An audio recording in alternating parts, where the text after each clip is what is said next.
Halo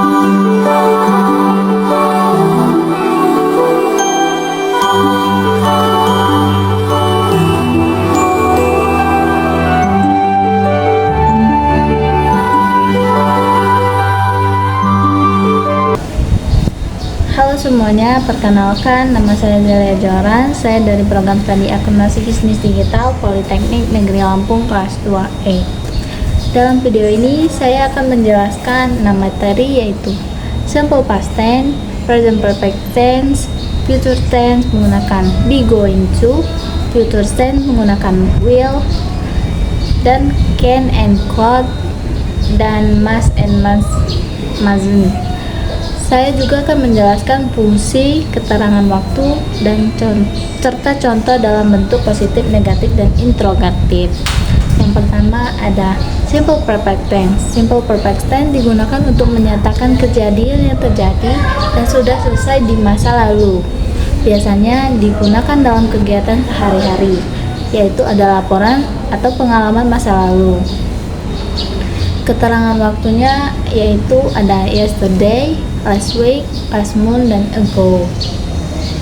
Contohnya ada 3, positif, negatif, dan interrogatif. Yang pertama, 1 positif, I submit my assessment yesterday.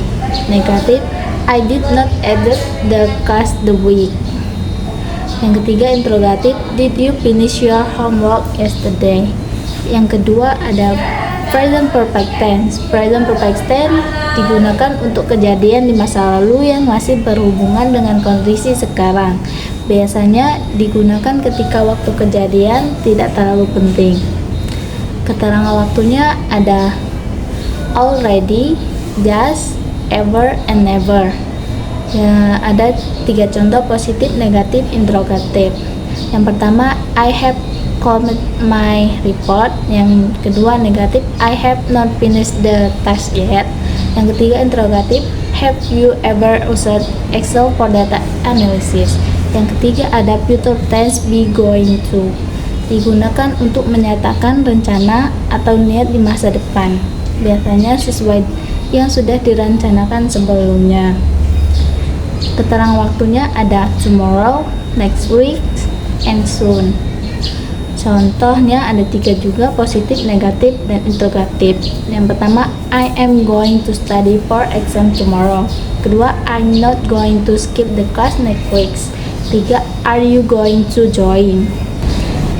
Yang keempat ada future tense, will. Digunakan untuk keputusan spontan, prediksi, dan janji di masa depan. Biasanya digunakan saat memutuskan sesuatu secara spontan.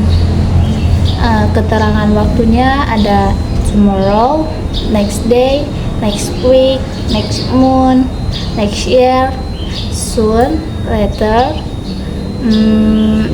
in the future, dan tonight. Contohnya ada 3, positif, negatif, dan interrogatif. Yang positif ada will have your assessment. Yang kedua, negatif, I will not progress and deadline. Yang ketiga ada interrogatif, will you attend the meeting tomorrow? Dan yang kelima ada can and could. Ya, can digunakan untuk menunjukkan kemampuan di masa sekarang. Keterangan waktunya ada now, today, at the moment, in general, currently.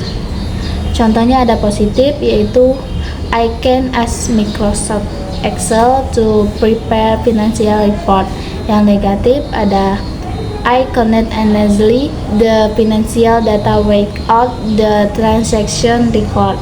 Yang interrogatif, can you prepare the financial report using Excel? Sedangkan could untuk kemampuan masa lalu atau permintaan yang lebih sopan. Dan could ini sering digunakan dalam komunikasi sehari-hari.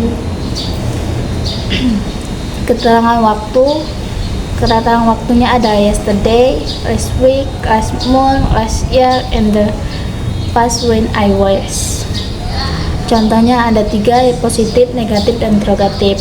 Positif, I can use Excel last year. In negative, I could finish the report yesterday.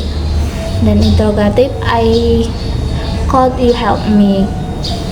Dan yang keenam ada must and must. Must digunakan untuk menyatakan kewajiban atau keharusan. Keterangan waktunya ada now, today, every day, at all time, before deadline, I am immediately. Contohnya ada 3 juga, positif, negatif, dan interrogatif. Positif, I must submit the report. Negatif ada I must not be late. Interrogatif, I must finish the hours. Sedangkan must digunakan untuk larangan, biasanya digunakan dalam aturan introduksi dan tanggung jawab. Keterangan waktunya ada always, in, during class, during exam, at any time, never. Contohnya ada positif, negatif, dan interrogatif. Yang positif ada student mustn't eat during in the exam. Yang negatif, I mustn't ignore the rules at any time. Yang interrogatif, must we assume phone in the class. Ya, itu cukup sekian pemaparan dari saya. Mohon maaf jika ada kesalahan, saya mohon maaf. Cukup sekian, terima kasih. Wassalamualaikum warahmatullahi wabarakatuh.